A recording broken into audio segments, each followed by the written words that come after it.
God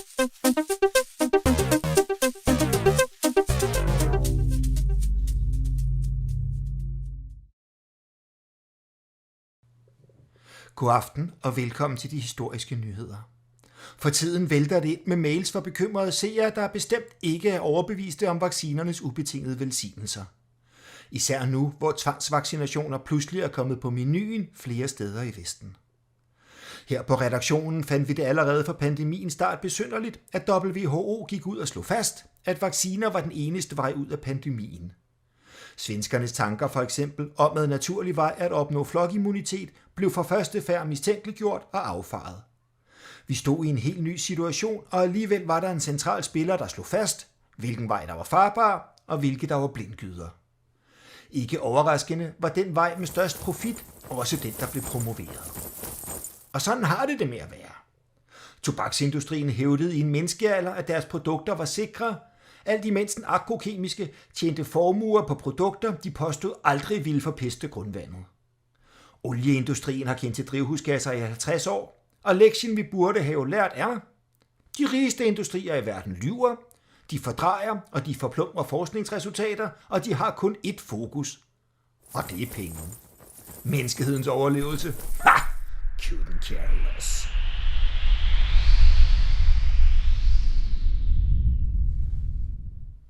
Spørgsmålet er så, om disse grænsepsykopatiske tankegange nu også er at finde hos medicinalindustrien. Noget tyder på det, og et godt sted at starte er tilbage i 2001. Her var Sydafrika så hårdt plaget af HIV, at de besluttede sig for at indkøbe billig kopimedicin. De havde simpelthen ikke råd til at betale de hambre priser, de originale produkter kostede. 39 firmaer, deriblandt Novo Nordisk og Lundbeck, lagde sag an. Det eneste vigtige i denne sammenhæng er at holde sig for øje, at de store medicinalvarefirmaer vægter profit højere end menneskeliv. Et faktum, der desværre ikke burde komme som den helt store overraskelse for nogen. Det sidste, vi mangler at kigge på, er vel så bare deres troværdighed. For hvordan ser det egentlig ud med medicinalindustriens troværdighed? Kan vi overhovedet stole på deres forskningsresultater? Lad os kigge lidt mod USA, der for tiden døjer med en selvforskyldt opioidkrise af uhørt omfang. Alene i perioden 1999-2019 er 500.000 amerikanere døde af en overdosis, og 2 millioner er i skrivende stund misbrugere af opiater.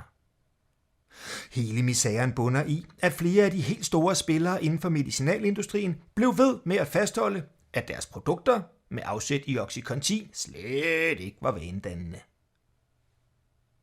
De vidste naturligvis bedre, men hvis der er noget, vi kan lære af de tidligere nævnte eksempler, så er det, at når udsigt til pengestrømme virvler ind over en som tsunamier af bibelske dimensioner, så ender fakta og sandhed altså dybt begravet i de planlagte efterdønninger. Purdue Pharma, som stod bag Oxycontin, indvilligede i 2019 i at betale ca. 65 milliarder kroner for at slippe for videre tiltale, alt imens Johnson & Johnson samt 2 andre involverede firmaer har tilbudt at betale i omegnen af 170 milliarder kroner. I kan godt selv se det billede, der tegner sig, ikke? Så snart beløbene bliver svimlende, lige så bliver det noble fokus en kende uskarpt. Eller hvordan ligger landet? Ja, det ligger i hvert fald ikke lige til højre benet, hvis du spørger mig. Faktisk har jeg rigtig svært ved at finde ud af, hvilke ben jeg efterhånden skal stå på. For på trods af det alenlange synderegister, disse multinationale firmaer har med sig i bagagen, så synes pengespørgsmålet på intet tidspunkt at have været i spil her under corona. Og det er til trods for, at det her for nylig kom frem, at medicinalindustrien tjener $1.000 i sekundet på pandemien. Alene dette faktum burde få alle involverede parter til lige at klappe hesten. Men det er da bare slet ikke tilfældet. Tværtimod. Nærmest dagligt bliver der bebudet nye stramninger, der skal få os nølere. Os, der endnu ikke har fået taget stilling til at lade os vaccinere af egen fri vilje. Nærmest dagligt har vi de fornemste repræsentanter for alverdens regeringer til at forsikre os om, at dette ikke er et spil for galleriet. Nå ja, her i Danmark er nogle mails og sms'er måske nok forsvundet i malstrømmen, men det skal vi ikke tage så tungt, for vi har gudskelov stadigvæk den skråsikre lægevidenskab. Det siger Søren Brostrøm selv. mRNA-vacciner er jo gennemtestet og godkendt. Ikke et ord om, at de faktisk stadig er eksperimentelle. Ikke et ord om, at andre fagfolk, der har brugt hele deres liv på vira og vacciner, siger noget ganske andet. For eksempel var Christine Stabel-Ben, professor ved Syddansk Universitet, her den 20. november gæst i Danmarks Radios Bagklog på P1. Jeg vil gerne fremhæve et par af hendes svar, og håber, de maner til besindelse, inden vi som nation følger i Østrigs fodspor og tvangsvaccinerer. Men først en kort introduktion af studieverden Esben Kjær. Det er med Christine Stabel-Ben. Hun er professor i global sundhed ved Syddansk Universitet, og hun har masser af års international erfaring med at forske i gavn af vacciner i forskellige befolkningsgrupper. Og så er hun en af dem, der ved mest om vacciner i Danmark. Efter hans fine introduktion, synes jeg lige, vi skal høre 2 svar på helt centrale spørgsmål i interviewet. Det første kommer her. Og kunne man forestille sig, at de bivirkninger, du taler om der, først viser sig langt ned ad vejen?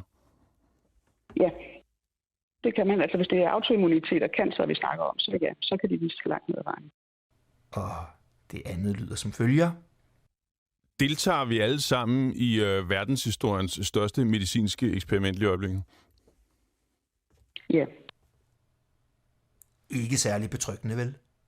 Tænk engang, at det skulle komme hertil i den såkaldt frie verden. På trods af, at vi har saglige videnskabsfolk i ryggen, så skal vi udstille som paranoide sølvpapirsatte. Vi har bare værskud at strække armen frem og agere forsøgsdyr. Uanset konsekvenserne. Det giver ingen mening. Det er som at medvirke i et dystopisk mareridtscenarie, hvor flertallet af ens medborgere synes opslugt af en masse psykose. Tænk engang, at det skulle komme hertil. At jeg med afsæt i en fredelig overbevisning føler lykken stramme om min hals. Ja, ikke kun min egen, men også mine børns og børnebørns.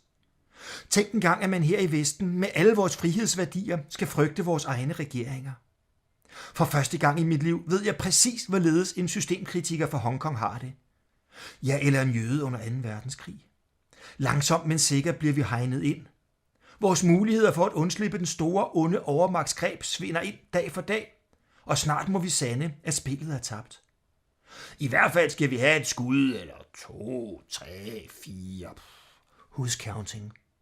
Nogen snor os om deres lillefinger i den tro, at de med et elegant lille snor-snuptag kan fratage os retten til noget så basalt som vores egen krop. Tænk engang, at jeg skal frygte at blive trængt op i en krog, overmandet af noget, der er større end mig, holdt nede af overmagten og penetreret af et jern, der derpå sprøjter en væske ind i mig. En væske, som jeg nærer en afgrundsdyb foragt for. Jeg har utrolig svært ved at se, hvorledes dette afviger fra en regulær voldtægt. Jeg undskyld mig, men jeg er gravalvorlig. En statsautoriseret voldtægt for rullende kameraer. Tak for kaffe, Danmark.